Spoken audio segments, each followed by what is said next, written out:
Welcome back, everybody, to the Diary of the Landscaper. Today we have Aaron Solis, and he's going to talk about men's health, identity, pressure, and health and healing. For the people who doesn't know about you, Aaron, who are you before becoming mental wellness coach? Yeah, before I became a mental wellness coach, I was in a lot of sales positions and primarily in financial services for when I came out of university. And I actually took business in university and had an HR degree, but wasn't able to find work in human resources. So yeah, it was in a lot of sales positions, customer service, account management. Some of them were B2C sales, and other positions were B2B in startup companies, medium-sized companies, and then some public companies as well. Great. Although you shared that you struggle with low self-esteem, self-worth, and confidence for many years. When did you first realize something wasn't right? Yeah, it was when I was younger. I felt different from all my friends, and I felt a lot more shy in groups of people. I wasn't one to speak up, and so it would have been when I was younger ages. So between 5 and probably 10 years old, around there, I just started to feel like I was different. I didn't gravitate to make friends. I kind of waited and kind of held back and waited for people and kids to come up to me and want to be my friend. I wasn't as confident to do that, and my interests were a little bit different than other kids. I wasn't was into cars. My other friends were into like sports and doing things like that. I eventually got into sports, but I would play with my Hot Wheels cars all the time and do things that on my own versus with kids. And it just, as I got older, I realized that, okay, is there something different about me, and how come I don't feel as confident as everybody else? Okay. Thank you. Yeah. What the feeling stuck looks like in your early life back then? Yeah, feeling stuck. I guess it meant a lot of anxiety inside of me. Like, a lot of it didn't necessarily show outside all the time, but I just felt like I couldn't use my voice. I couldn't speak up for myself. I didn't ask for what I wanted, and I tended to people please and try to make everybody else happy, and not speak up and not be confident. And so I would be more of a follower and just kind of do what my friends were doing. If they wanted to play soccer, I wouldn't question, like, yeah, okay, let's do that. And or play basketball. I played a lot of basketball in high school, and looking back, I enjoyed aspects of it, but as it got more competitive, I actually was doing it more because that's where my friends were. I didn't have the confidence to play at the level that they were playing at, and I actually sat in the bench a lot because I just, I felt stuck into, how come they could just step on the court and be confident, and it took me a lot of effort to be able to feel like I could play competitively. Yeah, of course. Moving from that role from people pleasing is hard, it's challenging. Yeah, I understand. I was kind of the same story that you. I joined basketball because my friends were in the basketball, but I wasn't in the basketball either. So yeah, it's more like being in the bench more than playing myself as well. Yeah. But yeah, more into that topic. Yeah. Thank you. Yeah, I could play no problem when it wasn't competitive. I really enjoyed it when we were just playing for fun and casually. But as soon as we had to play in a very competitive environment and high stakes, and that, it just, I struggled with it. The pressure. So you said you describe feeling like an underdog in life. Where does that feeling or belief come from? I think it was my own assumptions, I think, because part of it, I think, came from school, and I've struggled in younger years in school and even high school. If I think back, things didn't come to me as easily as it seemed to come to others, and it had to really sit down and study a lot more, and it took me a lot more time to grasp math and science and some of these more complex subjects. And so I wasn't a top A student. Like, I was in PE. I had no problem getting an A in PE, but everything else, my friends were, A's and A pluses, and I was more of a B average. So, that school report card kind of was the my measurement of things for me back then, for sure, and feeling like I was just an underdog and not at the same level. How does the low self-worth quietly shapes decisions men make without realizing it? Yeah, I think it impacts us in the decisions we make. The friends that we associate with, the jobs that we look at taking, and perhaps not pursuing something that we actually would be fully capable of doing, decide that for whatever reason making a decision that it's not possible. It could also play out with the partners that we choose, and our financial beliefs around money, and our own beliefs about the world too. And it can really start to, if the negative thoughts and the negative views come into play, it can really cause perspectives to be a bit more closed and not being able to go after the things that we really want to accomplish or have in our life. Yeah, another interview that I had with a speaker, which is a doctor, psychologist. He said we have the imposter syndrome, so we believe we're not worth enough and those things. Yeah, to add up to your answer, but it's a great answer. Thank you. Yeah. Why do so many men normalize feeling unhappy or disconnected? I can't speak for all men. I can speak for myself and the ones that I've helped, but I think that it just, part of it has to do with this belief of what it means to be a man, and it's definitely changed a lot over the years, and especially I would say in the last decade, it's evolved. But there's this impression at times, especially it can happen in the workplaces, depending on the environments we're in. It can be this impression of what it means to be a man, and that can impact the belief systems and the decisions that men are making. And there may be a belief. I know for me at times it would show up where I was thinking I needed to be a certain way as a man to accomplish things and to be successful, or to the way I was acting in a relationship, I had to be the man. But that's more of an old fashioned kind of belief. It doesn't have to be that way. It's just kind of what's there, and a lot of it can stem from what we were brought up around too. The family household, of how that was and what it meant to be a man or not to be a man can play out as we get older. Yeah, definitely. Yeah, definitely. Parenting have a big issue on that, and also society, because the defined man thing is a big extensive definition, and it all depends on where you're coming from the roots of the family and the society. Like if you let's say, to grow in a small town, the definition of men is way different than growing up in a big city where more open minds are and all those things. So yeah, definitely, like you said, you cannot speak for all the men in the world, but again, it all depends on the beliefs, like you're saying. Thanks. Depression doesn't always look like sadness. How it show up for you, or how did it show up for you, depression? Yeah, depression with me, it was for a long time it was very internal, and I avoided it, I think, in a lot of ways. I just would have these low periods, so I wouldn't feel confident. I wouldn't feel like I wanted to connect with friends or do things that I normally enjoyed doing. I would kind of just hold back and withdraw. And I remember in high school, I got to a point where I was just waiting for this low period to go away, and I could be back to feeling more confident. And I was never diagnosed in high school, but looking back, if I was, I probably would have been diagnosed with depression, because I just had these highs and lows that would come, and it stemmed into my adult life as well. And I would actually put on a mask essentially at work and look like I was doing fine, and then I'd get home and I would just be exhausted.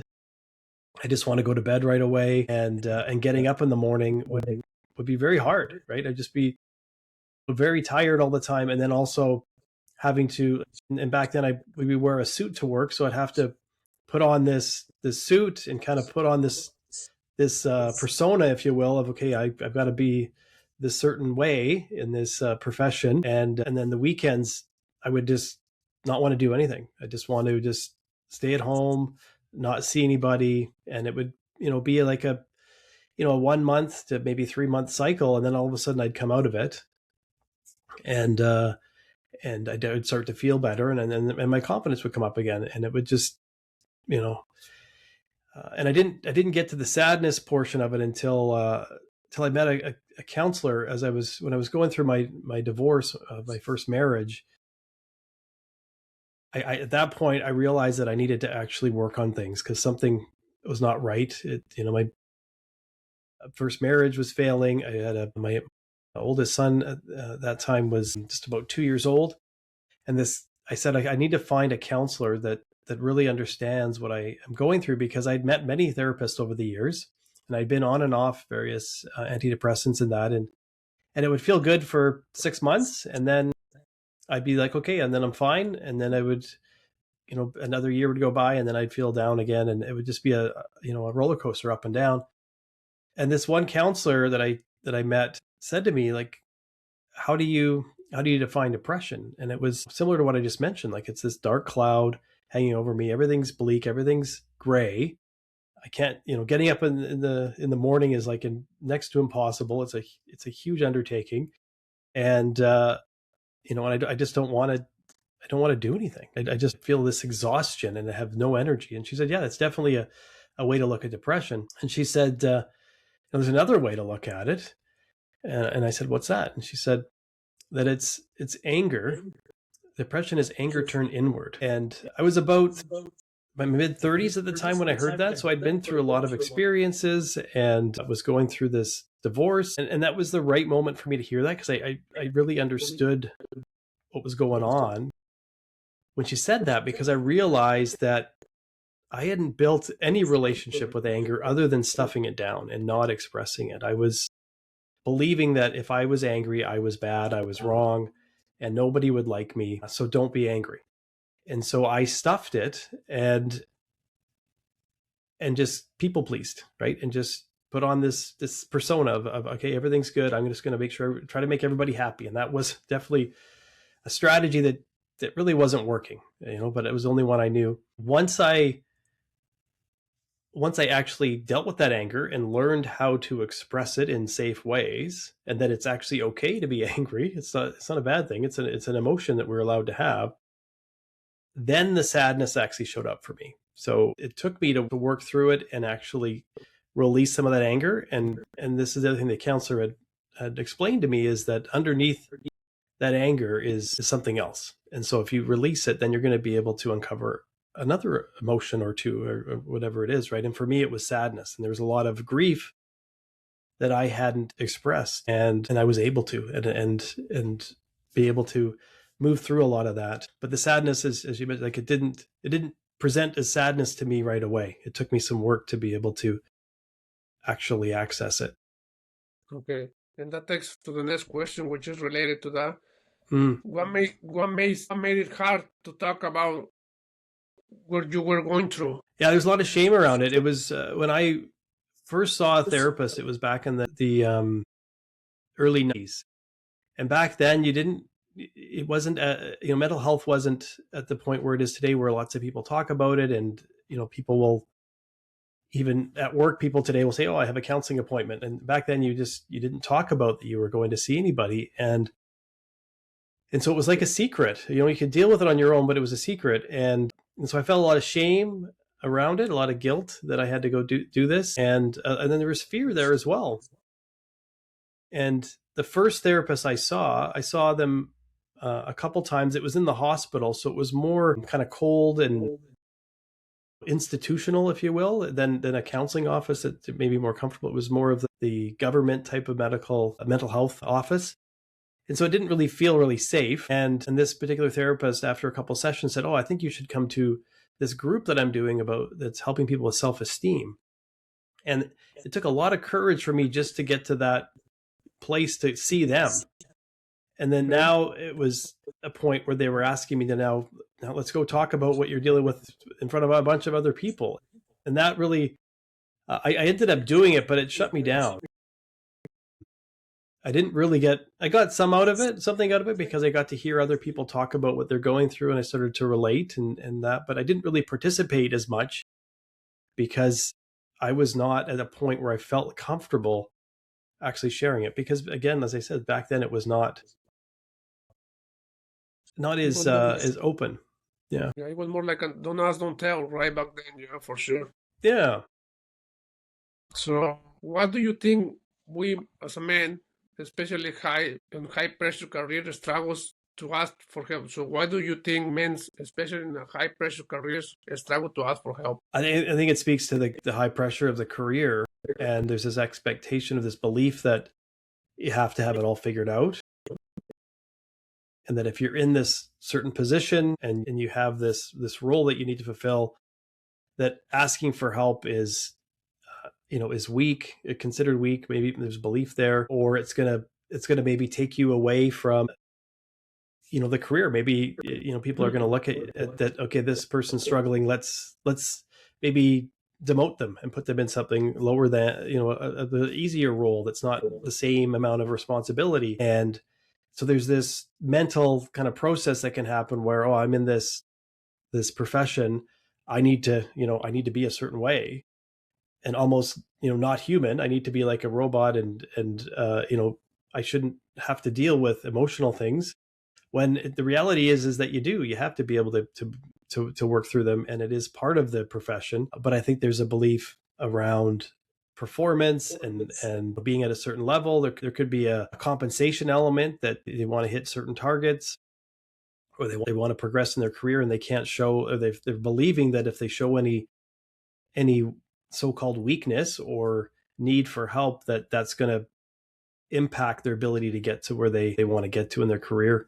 And it can speak to the culture of the organization, or the culture of the industry that they're in, if the focus is just to push through things. So, you say things change when you shift your mind and start asking new questions.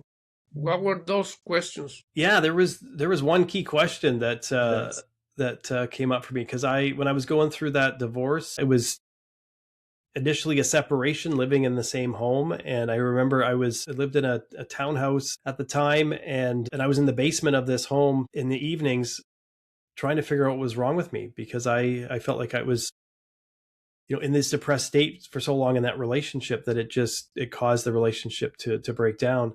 And so I was searching online for basically, like, what's wrong with me, like trying to find answers as to what's wrong with me. Why am I this way? How can I solve for that? And one weekend I went to a Hay House event, and went and saw Wayne Dyer and Marianne Williamson and some of the other authors, Hay House authors. And it was very inspirational, very motivational. And it just got so much out of seeing these various authors that some of them I'd been looking up to for many years and following their work.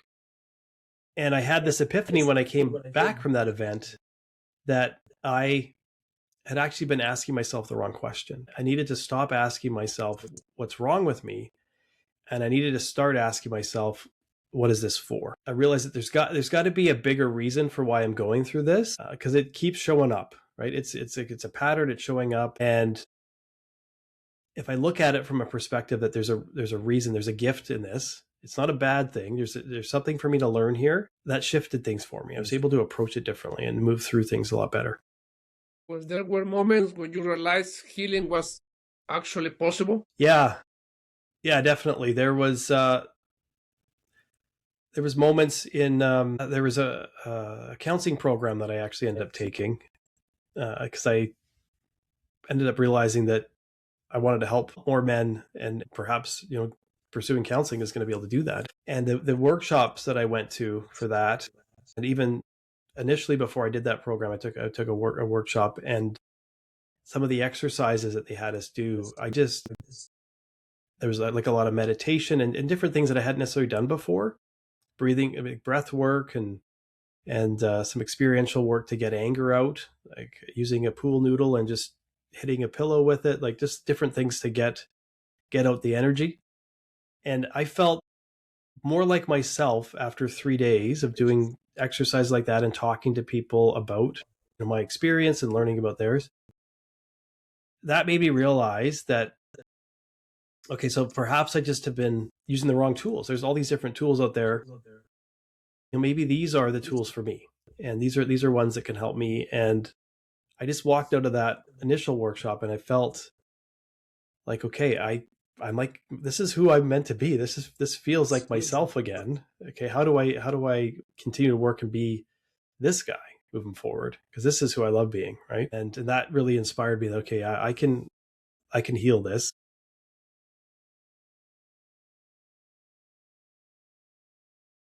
As a landscaper, we do a lot of demolition, take off gardens or decks or concrete. And I always tell my guys, here's your therapy moment right now. Whatever struggle you're doing in life, like bring out the neuro. I tell them, look, if you struggle in life, imagine the concrete that you're breaking is your struggle.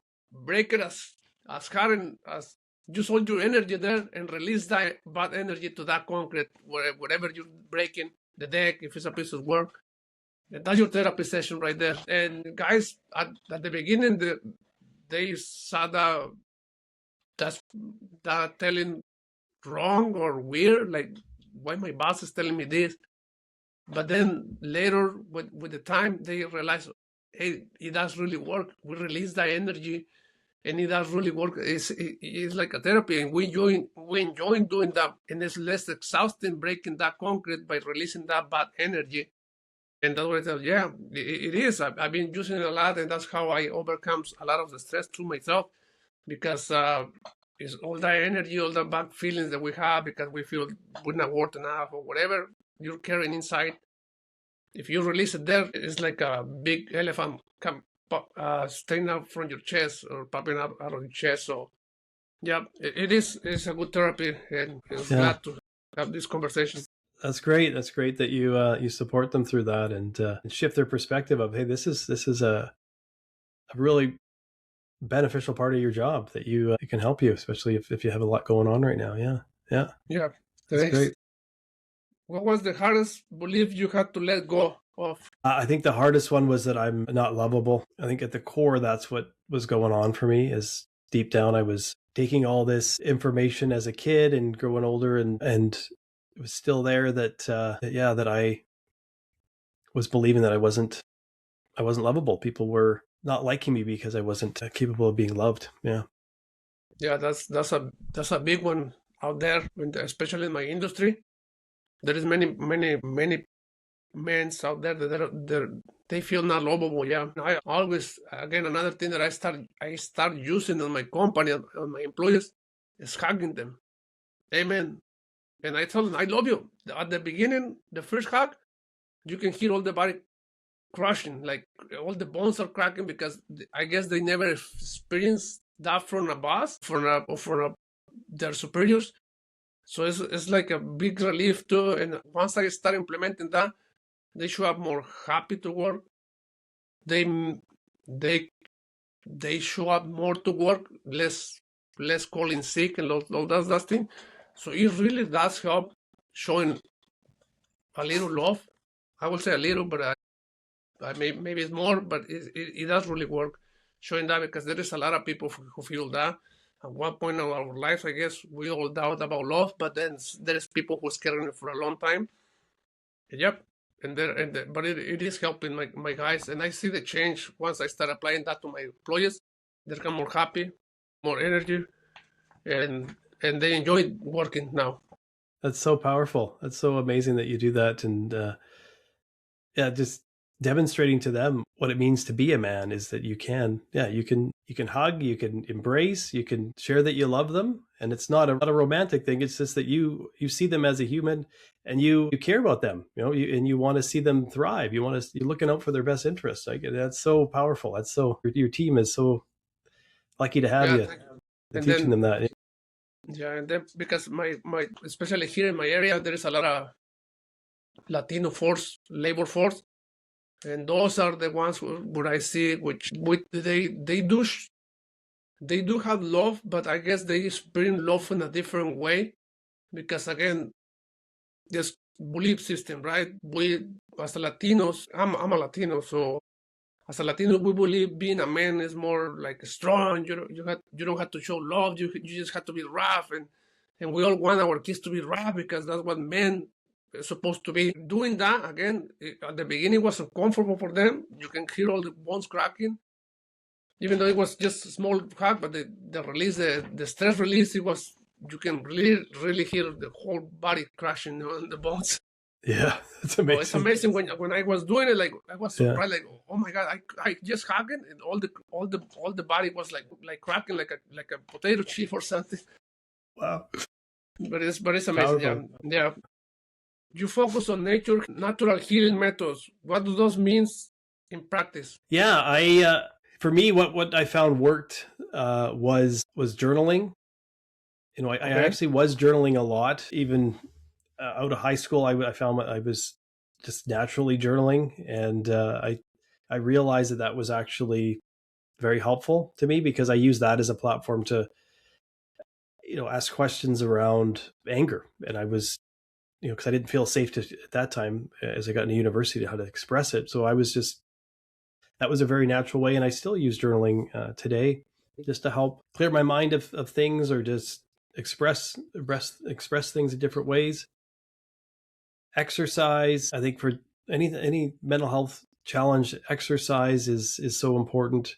And what I've realized, like, because I grew up playing sports, as I became I got older and I was working, I believed that I had to be, if I was going to exercise, I needed to be playing basketball or volleyball, or I needed to be training like I was at that same level. And then I eventually realized that if I just even go for a 10-minute walk, that's huge. That actually is therapeutic. It's very helpful just to get out and move the body, and it doesn't have to be super intense.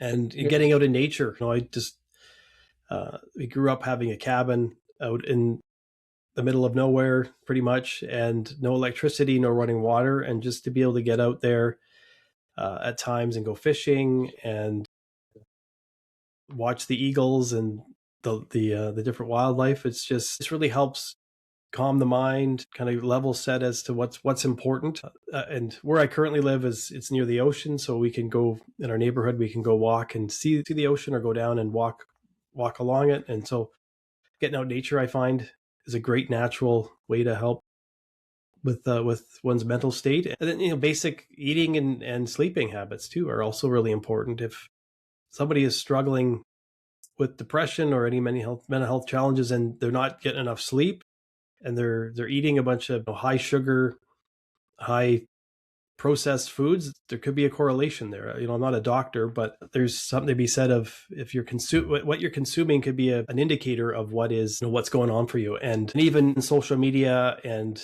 different things like doom scrolling or binge watching shows, that can be something that if you take that away or reduce it, that can actually help with your depression or anxiety in that as well, because you're not just relying on that to make you happy. You're actually doing something that, filling that time with something you enjoy doing.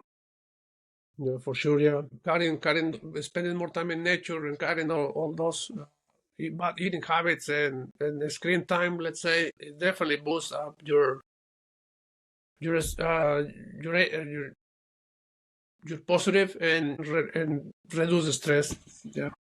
Yeah. And lately, the one thing that I've done that's is new for me, that because I've always been into inspirational messages and affirmations, and I write them out and I'd read them or have them close by, and I just have them near my desk and I'd read them. Lately, I've actually taken those and I've recorded them, Okay. and then I just listen to them instead of listening to the news. Like, I've really cut out a lot of news lately. Only what I need to listen to, but there's a lot of negativity out there. So I will, when I'm driving around or I'm walking around, I'm actually listening to myself say my affirmations and just repeating it. And it's really it's an extra level for me, as far as just, it's a good reminder of what's important and what's true about me. And it's also eliminating any extra negativity that I was consuming from the news and that previously. Yeah, that's a big one. Yeah, listen to your own thing, and that's what I do too. I don't watch news at all. I just don't. And what I do in my time, even when I'm working, I bought my headphones, and I didn't listen. I'm listening to either an audiobook about being either better in business or mental health, or a podcast as well, or how to become better or in mental health or any topic. So yeah, I do enjoy music, but I mean I try to focus more on the energy, and it does really help a lot. So that takes me to the learning. Yeah, learning is huge, right? Learning new things and get a different perspective. that takes us to the next question. What role does habits, self-awareness, and environment play on mental health? Habits and self-awareness. Mm-hmm. Yeah.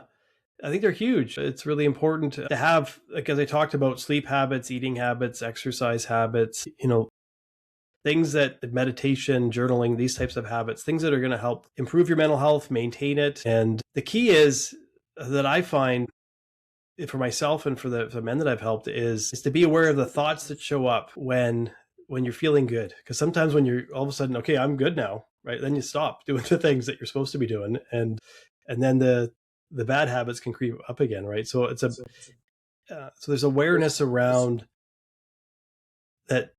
These actually help you when you're feeling down, but they also help you when you're feeling good.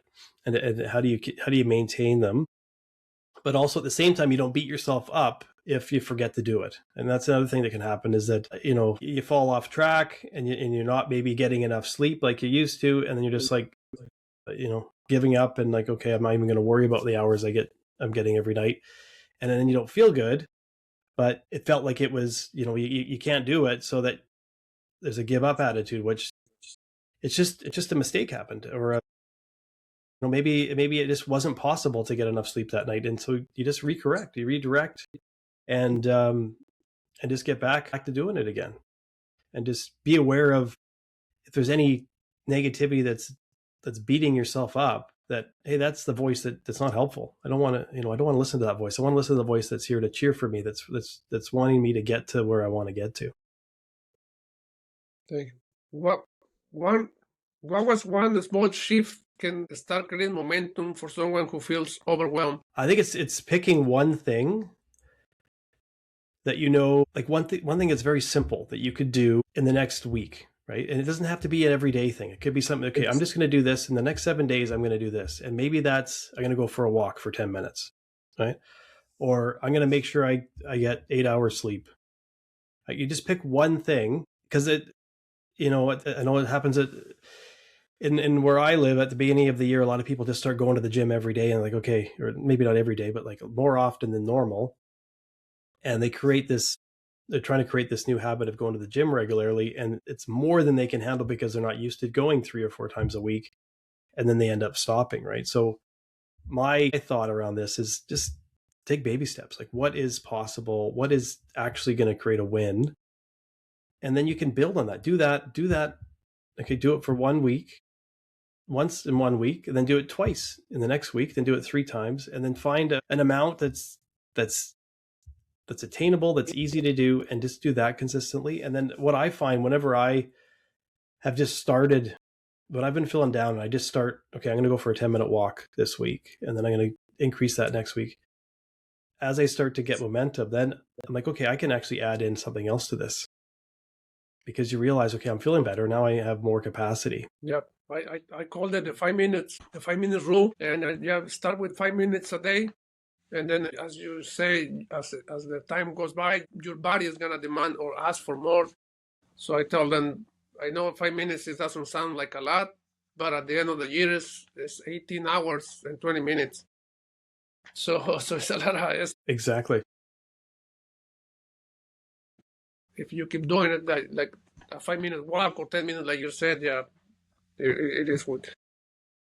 You especially help men in sales and high-pressure careers. What unique challenge do they face? I think there's that pressure that you talked about earlier, the high pressure, especially in sales, to hit your goals and to continue to hit those goals consistently. And a lot of them are, they're being asked to hit a target, and then they have to hit more. If they hit that target, then the target gets bigger, and then it just keeps increasing. And then it's the pressure can mount because they want to do well, but if they, depending on the environment they're in, if they do better than their target, then the target next year is going to be that plus more potentially, right? So there's that pressure to perform and to keep going, to keep grinding. And a lot of it ends up in these environments in sales, it ends up being quite toxic. So people end up, depending on the way that the territories are arranged, can end up being competitive among fellow peers at times, and there can be political games that are being played for people to be able to move up into positions. And so there's a lot of pressure to perform and also be a certain way that, you know, a lot of the guys that I end up helping are similar to me, where they're recognizing that their values are not actually being they're not embracing I guess their values are being questioned is what's happening, because they're being asked to step into values that they actually don't agree with, and that they're feeling guilty for that. But at the same time, they may not be able to leave their job because they need the income to support their family, support their lifestyle. And so they're caught in this, you know, what they call the golden handcuffs, right? Is that they feel like they can't get out because they need this job to be able to live the life they have.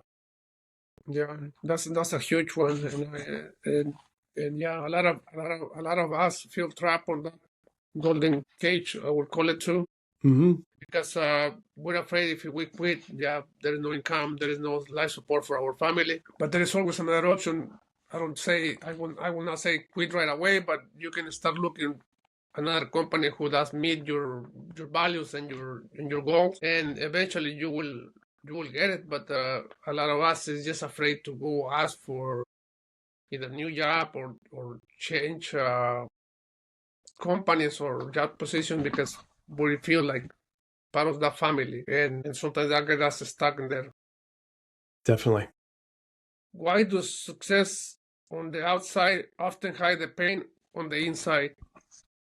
Yeah, I think it's similar to what we've talked about, right? It's this imposter syndrome that's showing up, and it's that, you know, especially this security, having that, you know, especially if it's a person that's in a career where that if they're not getting that income coming in, that they're not going to be able to pay their mortgage, they're not going to be able to pay for the various expenses they have, and so they end up, you know, staying in that position, staying in that company to be in that role, and then also have to almost put on, as I mentioned, putting on this persona that they're happy and that everything's okay, when deep inside it's not.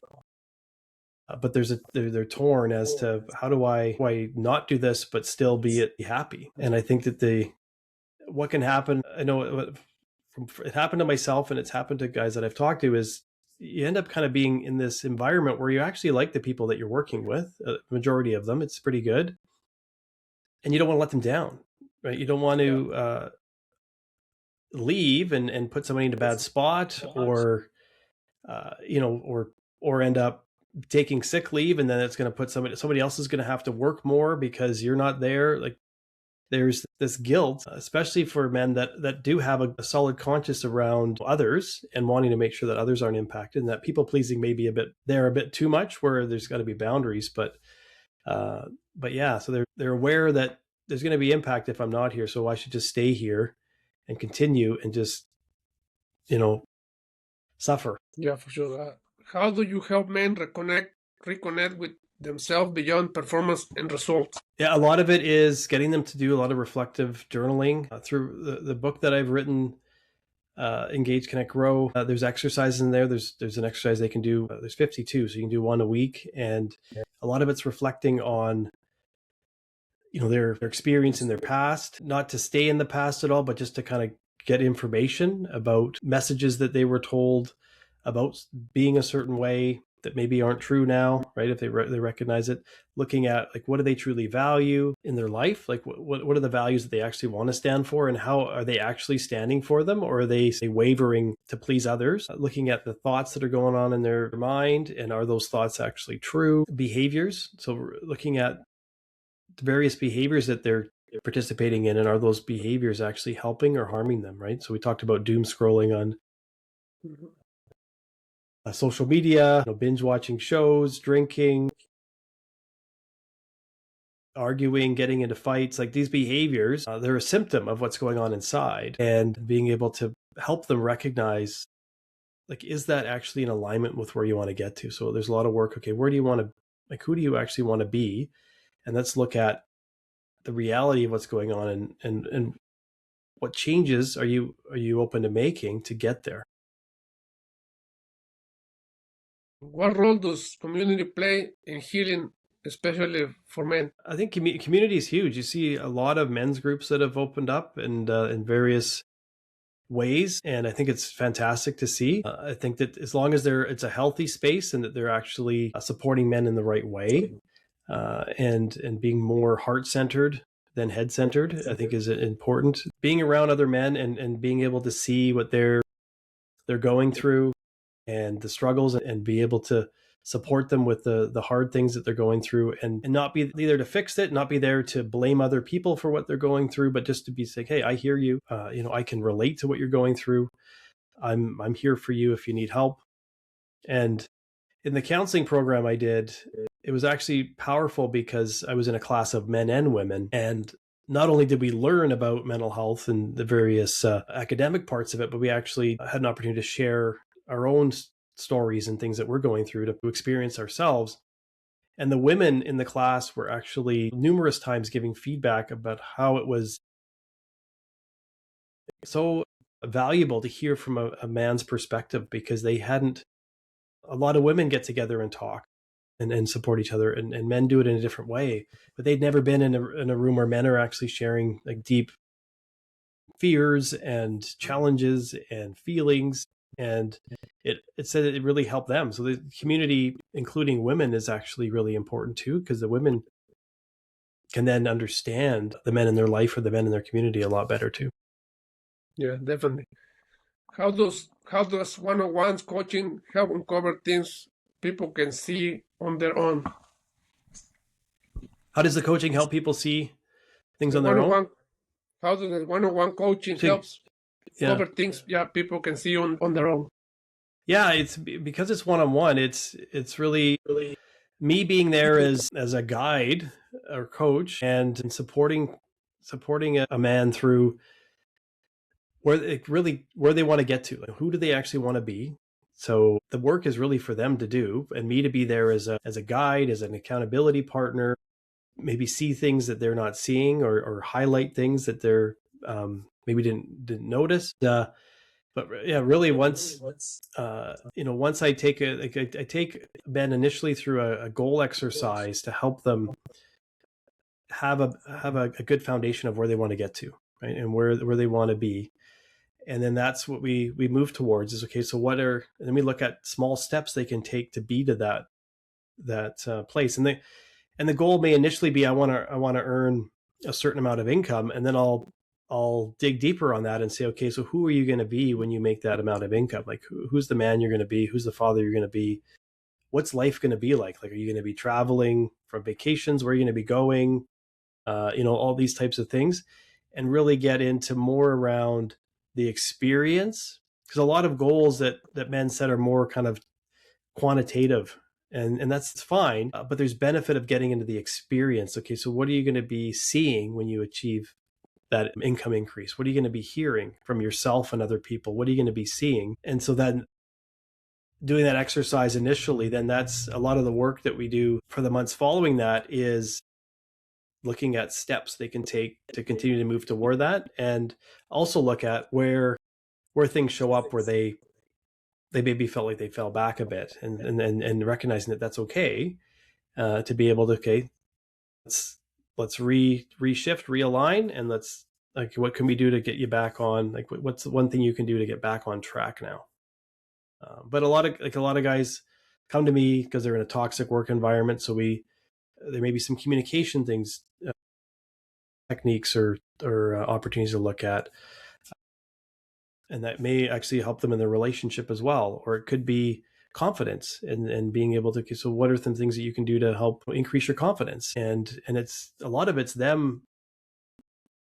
Like, I want them to decide what works for them. It's not, they actually have a lot of ideas inside of them. It's kind of just uncovering them, and then be able to support them with it, going after those and achieving those. That's good. Great. Yeah. What patterns do you see when men finally start opening up? What I see is they're just, they're more connected. They're more alive. They're more open-minded, and they actually, they want more connection. They actually want to get together with more guys and do more things, and they want to help more people. And I actually see a lot of them recognize that, hey, how can I help other men in my life, or maybe even teens, if they have teenagers in that, like how can I help them to be able to get to this place, right? So they just start to view the world a bit differently in a way that's more open and more heart-centered based, like, more compassion and understanding, more patience, and more resiliency to be able to, because challenges are still going to show up, right? And they'll be able to move through them a lot easier than they would have before. Now moving to your book questions. What inspired you to write, engage, connect, and grow?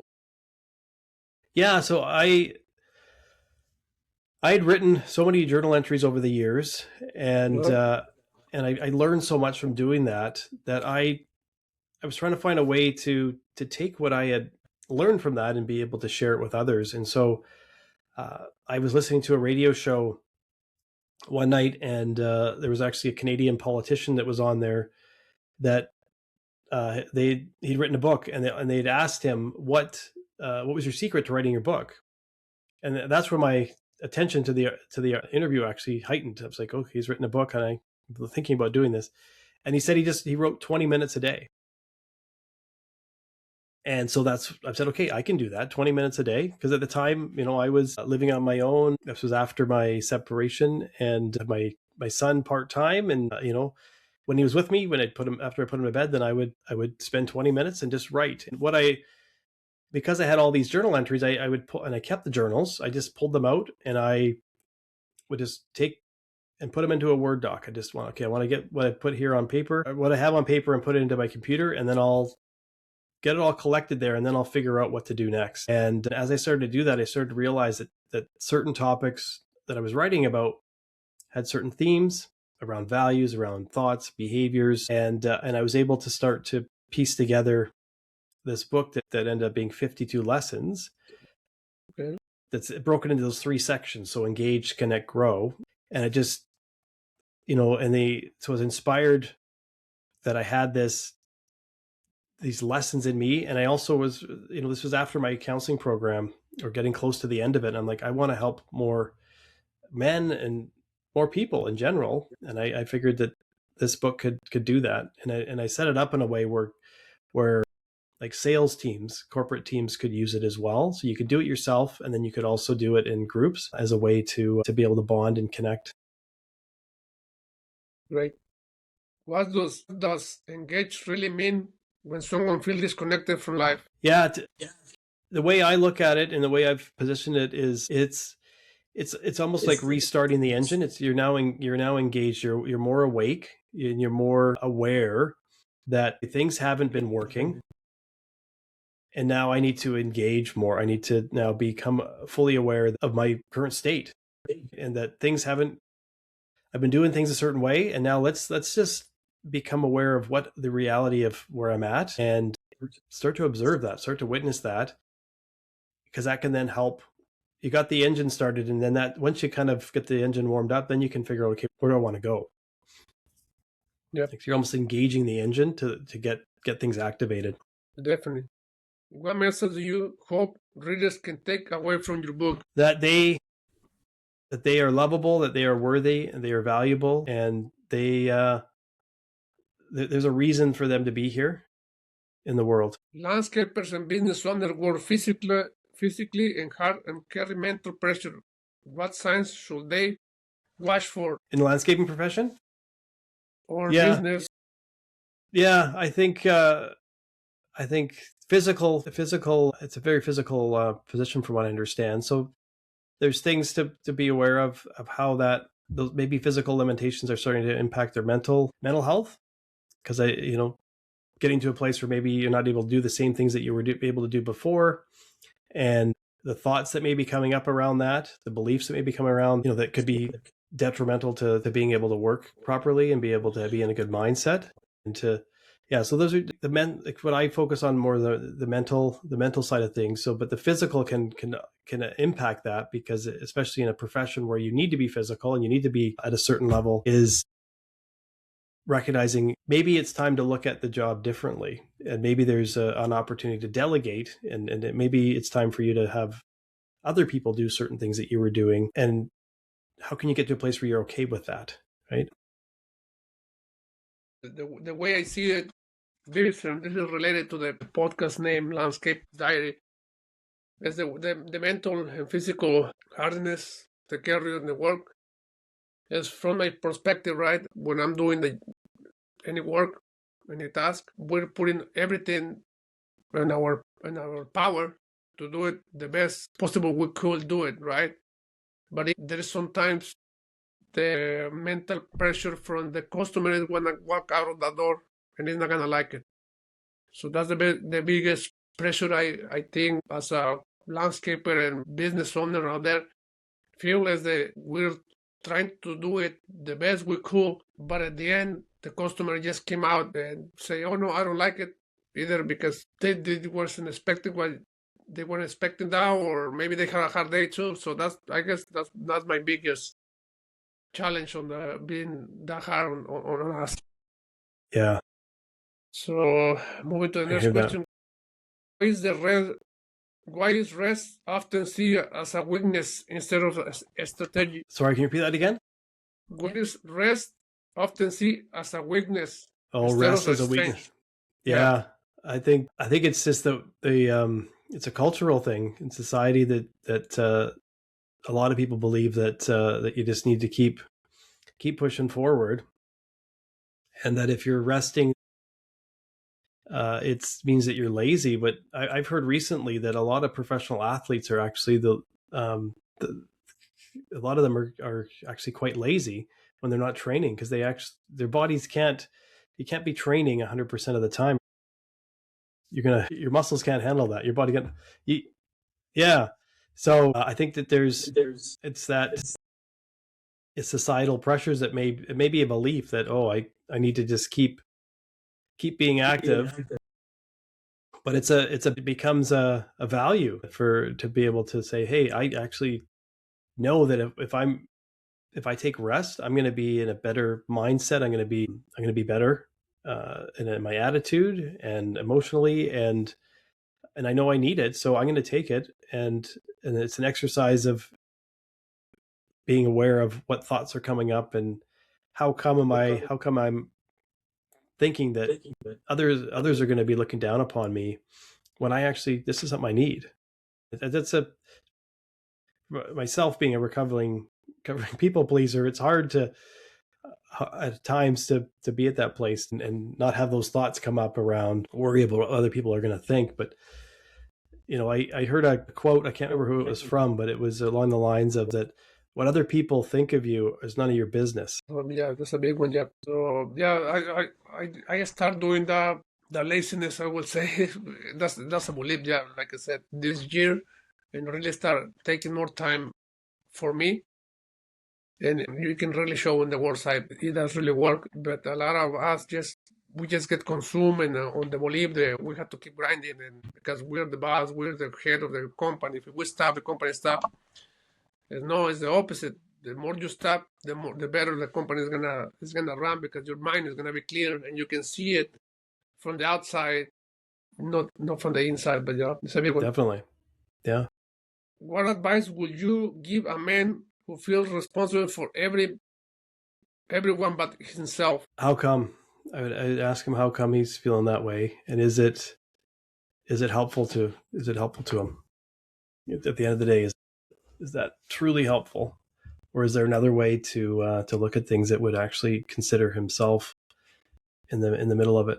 How do you redefine strength for men who were taught to suppress emotion? Yeah, I think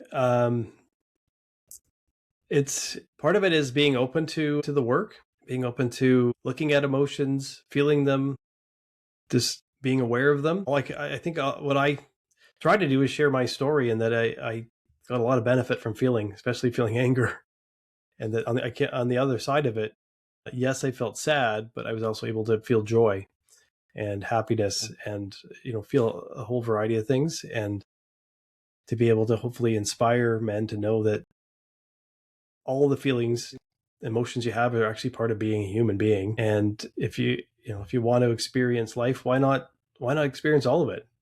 Why not? What does healthy masculinity look like to you today? For me, it's being considerate to to oneself and being compassionate towards others, and really seeing everybody as equal, seeing everybody as another human, that no matter what background they're from, where they live, what they do for a living, they have a right to be here and they're accepted. Seeing them as being an accepted individual, and to be able to find and know that there's good in everyone. How can healing one man possibly affect his family and community? I think it's the idea of just helping one person can change so much, right? And so if you are able to heal a man in a family, and be able to allow him to be more of a loving father, a loving partner to his family, that's just it's gonna expand outwardly, because it's gonna, everybody that family now connects with, they're gonna see them, and they're gonna be able to approach life differently, and that's gonna it just kind of goes out into their community and can multiply, because especially if their friends are seeing this man who was a certain way, maybe quite down and out and not confident, and is all of a sudden now living life to the fullest, that could inspire other men in his community. Like, how did you do that? I want to know how you did that. And it just can be that multiplier effect there. Yeah. And then if you've got more connection, more people wanting to help each other, and it can be great. One belief about mental health that needs